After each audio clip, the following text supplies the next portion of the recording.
दोस्तों रिजल्ट आकर के 3 दिन हो चुके हैं और आई गेस ये सही समय आपसे बात करने का कि क्या रीज़न है जिसकी वजह से एग्जीक्यूटिव के ग्रुप 2 में यूजुअली रिजल्ट आप देखोगे तो भर भर के अच्छे आते हैं और ग्रुप 1 में हमेशा कम आता है ना। इसके बावजूद भी आप देखोगे तो कई सारे बच्चे हैं जो ऑल इंडिया रैंक 1 भी लेके आते हैं और कंपनी लॉ में भी अच्छे मार्क्स लेके आते हैं, लेकिन फिर भी इस बार ऐसा हुआ कि कंपनी लॉ में बहुत कम मार्क्स है बच्चों को। और इस बार तो रिजल्ट बहुत ही शॉकिंग था, ऑलमोस्ट 5.85 मतलब 6% के आसपास बच्चे ग्रुप 1 में पास हुए, जबकि डबल बच्चे पास हुए हैं ग्रुप 2 में। तो बेटा सुन लो, अच्छे से ध्यान से सुनना, नेक्स्ट 10 मिनट्स के लिए वीडियो बहुत इंपॉर्टेंट होने वाला आपके लिए दिसंबर 2023 या उसके आगे के एग्जाम्स को क्रैक करने के लिए। राइट गाइस, देखो आप सामने देखोगे तो हर बार ही रिजल्ट सिंगल डिजिट में आया है ग्रुप 1 का, जबकि ग्रुप 2 का तो एक जमाने में 22%, 18% तक भी रहा हुआ है। इसके 2-3 रीजन है बेटा। सबसे पहला रीजन तो आप खुद जानते होंगे, वो रीजन ये है कि सर ग्रुप 2 में 2 सब्जेक्ट एमसीक्यू है ना, एक होता है एफएम और एक आपका सीएमए। नॉर्मली बच्चों को इजी लग जाता है एमसीक्यू सॉल्व करना। इसका इनडायरेक्टली मतलब ये है कि ग्रुप 1 में एक ही सब्जेक्ट है एमसीक्यू का, टैक्स, वो भी सब्जेक्ट थोड़ा टफ ही पड़ता है, और कंपनी लॉ, जेएचजीएल और एसबीसी में लिखना नहीं आता है। तो ये मेरा मानना है, हो सकता है मैं रॉन्ग हूं, तो प्लीज़ नीचे चैट बॉक्स पे लिख के बताइए क्या ये सही लगता है आपको कि ग्रुप 1 में रिजल्ट कम देने का रीज़न ये होता है कि लोग लिखते नहीं हैं। और एक मिनट, आपको लगता है सर मेरे को लिखना आता है, अरे बट आप जो लिख रहे हो, do you understand the question? First of all, क्या आप क्वेश्चन समझे? पहली बात तो ये बताइए, एंड अकॉर्डिंगली आप मुझे बताइए कि क्या ये सही था क्या। मैं आपको एक क्वेश्चन देता हूँ डेमो देने के लिए, being a teacher of company law. 2 minute सुनिएगा फटाफट से, मैं शॉर्ट में लिख देता हूँ। मान लेते हैं किसी कंपनी की एजीएम हो रही है 28 सितंबर 2023 को, सुनो अच्छे से, ठीक है ना। एजीएम हो रही है 28 सितंबर को। इन्होंने नोटिस जो है ना, नोटिस जो है वो सेंड किया है 6 सितंबर 2023 को। आपसे पूछा जा रहा है एक सीएस के तौर पे कि क्या ये नोटिस वैलिड है या इनवैलिड है।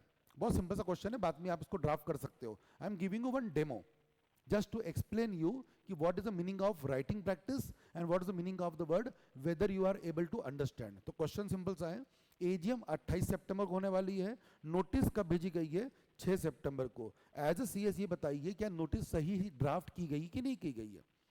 आई होप आप इस वीडियो को पॉज करके सुनेंगे और सोचेंगे। आई होप आप लोगों ने सोच लिया होगा और आपके माइंड में आंसर होगा। अब मैं आपको बताता हूं रियलिटी।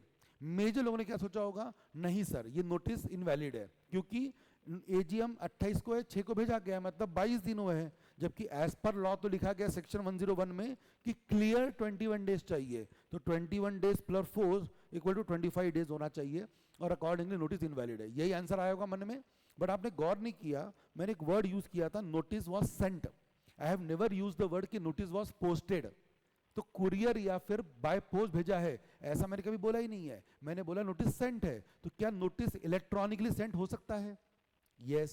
क्या आपके मन में वो आंसर आया? नहीं आया, कई लोगों के नहीं आया। आई एम नॉट डिमोटिवेटिंग एनीवन, नहीं आया कई लोगों के माइंड में। कि एक कंसेप्ट और होता है, इसको बोलते हैं हम लोग नोटिस एट शॉर्टर, मतलब शॉर्टर पीरियड पे। अगर 95% मेंबर हाँ बोलते तो notice can be given at shorter period, वो भी पॉसिबल है। वो लिखा आपने? नहीं लिखा। आपने सिर्फ क्या देखा, 28 तारीख को एजीएम है, 6 तारीख को नोटिस भेजा है, 22 दिन हो गए हैं। अरे this is what is I am talking about. मेरा मेन मोटो क्या था बताने का आपको, एक स्मॉल एग्जांपल देख के, कि people are maybe they able to write, but what they are writing that is wrong. Let me tell you, मैं आपको क्लियर ब्लंटली बात करूंगा आज आपसे, ठीक है ना, और सॉल्यूशन भी दूंगा। मैं नॉर्मली बाकी सामान नहीं हूं कि मैं आके प्रॉब्लम क्रिएट करके चले जाऊं। I am here to give solution, ठीक है ना। रिजल्ट कम आ रहा है सिंगल डिजिट में, ग्रुप 2 में ऐसा नहीं हो रहा है, यानी आईसीए से गलत नहीं है।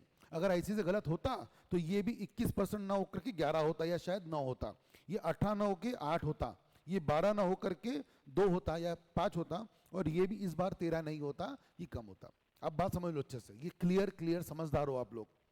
हाँ, ये मैं मानता हूं कि सर रिजल्ट कम आ रहा है तो कहीं ना कहीं कुछ इश्यूज तो होंगे, और अभी जो आरटीआई पेपर मंगवाओगे आप उसमें भी पक्का इशू निकलेंगे। मैं जानता हूं लास्ट टाइम भी हुआ था, पेपर में मार्क्स 70 मिलकर एकदम 29 हो गए थे।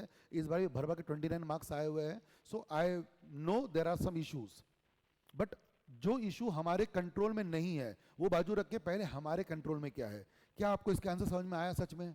अगर आपको लगता नहीं सर मुझे आप जो क्वेश्चन पूछना पूछ लो, मुझे सबके आंसर सही मालूम है, लिखना तो बात की बात है, तो मैं मानता हूं कि फिर गलती आपकी नहीं है। बट एक बार आत्मचिंतन करो, मन में सोचो क्या आपको सबके सही सही आंसर आते हैं क्या।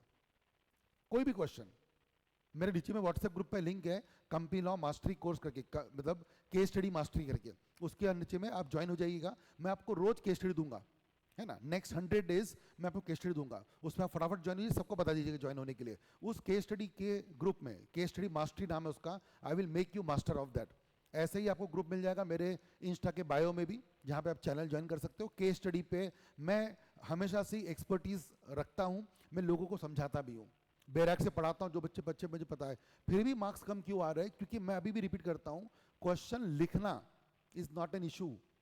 शायद आप पहली बार कोई टीचर सुन रहे होंगे और आपको लगेगा क्या आदमी है, हमको मेन प्रॉब्लम राइटिंग प्रैक्टिस की। आई बेट यू, आप अगर 50 क्वेश्चन की राइटिंग प्रैक्टिस भी कर लेंगे, फिर भी 51th वाला क्वेश्चन आपको थोड़ा अजीब लगेगा, क्योंकि it's not about writing practice, it's about how to understand the question. यहां पर आपका चैलेंज किसका हुआ? क्वेश्चन अंडरस्टैंडिंग का, क्वेश्चन को अंडरस्टैंड करने का, ये दिक्कत आपकी हो गई, एंड अकॉर्डिंगली आप थोड़ा सा फ्लम्बल कर गए आंसर लिखने में, अभी फिलहाल सोचने में, ठीक है ना। सो यस, रिजल्ट इसलिए कम आ रहा है। पहला प्रॉब्लम है, पहला प्रॉब्लम जो मुझे लगता है, लेट्स टॉक अबाउट, ठीक है। जैसे अभी भूमिका जो थी, she scored all India rank, तो शी वॉज माई स्टूडेंट, उनसे भी मेरी बात होती रहती थी, और जब वो पढ़ती थी उसको मार्क्स बहुत अच्छे नहीं मिले कंपनी लॉ में, मतलब जीआईएल में तो 87 वगैरह मिले, कंपनी लॉ में ऑल इंडिया रैंक होने के बाद भी कम है। सेम रीजन, क्वेश्चन समझ के लिखा है, मार्क्स अच्छे भी मिले, लेकिन वो जो एक 80-90 वाला मार्क इस बार किसको नहीं मिले, 60 के अंदर ही मिले।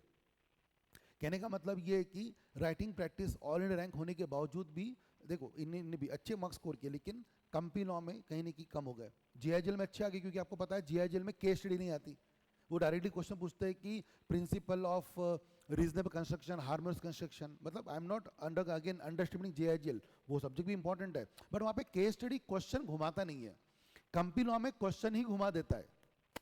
आई hope you are able to understand my point, ठीक है। सो क्या करना चाहिए अब, व्हाट टू डू, करना क्या है? सबसे पहला चैलेंज आपको ये है, आपको 1 केस स्टडी डेली ये सॉल्व करनी है।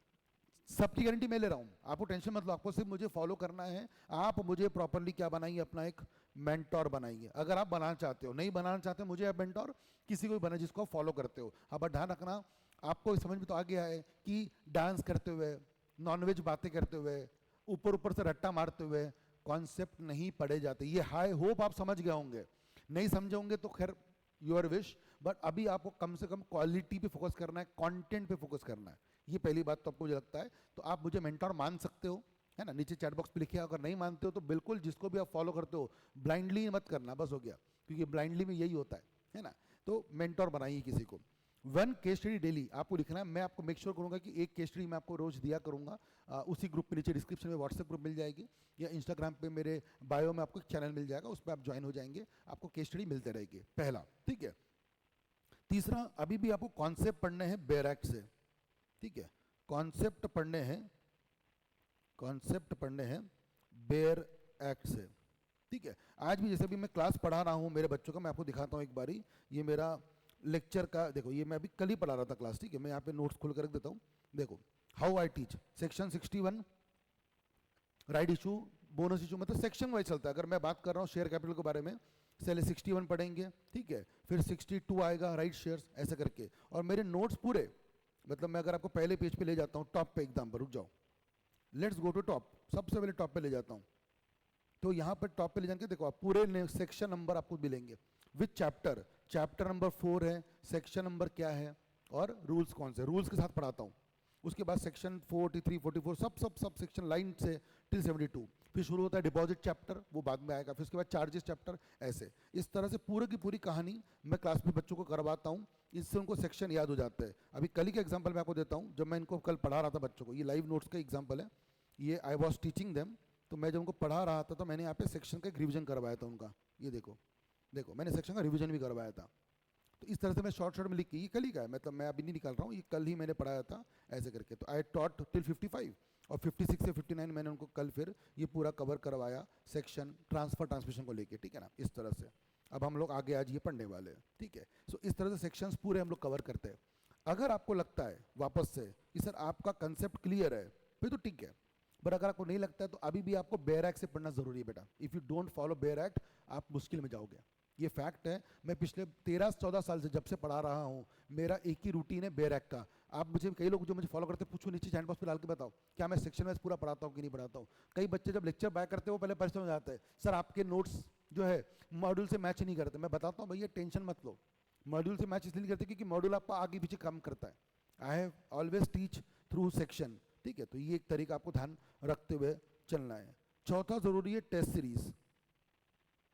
पहले तो समझो क्वेश्चन को, समझने के बाद टेस्ट सीरीज, ये भी मैं करवाऊंगा आपका, वही सॉल्यूशन है, व्हाट्सएप ग्रुप पे ज्वाइन हो जाएंगे, ठीक है ना। और पांचवा जो सबसे इंपॉर्टेंट है कि आपको अक्टूबर 23 के पहले पूरा कोर्स कंप्लीट करना है, so that you will get good time for revision. यहाँ पे दिक्कत क्या होती है सर, लोग नवंबर एंड तक, मतलब जैसे अभी भी जो हुआ था ना जून एग्जाम, मई तक तो पढ़ाई कर रहे हैं, फिर रिवीजन कब करोगे, सेल्फ स्टडी कब करोगे, टेस्ट सीरीज कब दोगे। तो ये सब आपको करने की जरूरी है। अगर आप अभी भी ये सब करते हो जो सामने स्क्रीन पे लिखा हुआ है, अभी भी आपके मार्क्स कंपनी लॉ में तो खास करके बढ़ सकते हैं। एंड अगर आप ये केस स्टडी पे ध्यान देंगे ना, केस स्टडी पे आप अगर मास्टरी हासिल कर लेते हो तो आपका इसके थ्रू JIGL, इसी के थ्रू SBC, इसके थ्रू ग्रुप 2 में EBCL और SLC है, मतलब जो पांच सब्जेक्ट है आपके किसके, लॉ बेस्ड वाले, उसमें आपको हेल्प मिल जाएगी।